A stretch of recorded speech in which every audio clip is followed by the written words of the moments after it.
Hi friends, good morning. দিনটা ছিল রবিবার। সকালবেলা ঘুম থেকে উঠেই বসিয়ে দিলাম চা। আর বরকে বলছি, কী গো, চা বসিয়ে দিয়েছি কিন্তু তাড়াতাড়ি যাও, দাঁতটা ব্রাশ করো। আর তারপরে করলাম ম্যাগি। আর এদিকে বর গেছিলো বাজারে। বাজার থেকে কী এনেছে সেটা পরে দেখাচ্ছি, আগে ম্যাগিটা খেয়ে নিই। বাজার থেকে এনেছে দুধ, মাংস, রবিবার যেহেতু ছিল, আলু, পেঁয়াজ, আদা, রসুন। তারপরে এই যে মাংসের রেসিপিটা আমি পরের মিনি ব্লগে তোমাদের দেখাবো।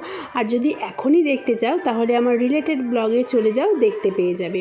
আর ভাতের সাথে আজকাল বরের থেকে শিখেছি পেঁয়াজ খাওয়া, আর টমেটোটা খেতে আমি ভালোবাসি। রবিবার ছিল জগদ্ধাত্রী পুজো, তাই বর বউতে একটু সন্ধেবেলা ঠাকুর দর্শন করে বাড়িতে এসে বানালাম রুটি। কীরকম ফুলকো ফুলকো রুটি বানাতে শিখেছি দেখেছো?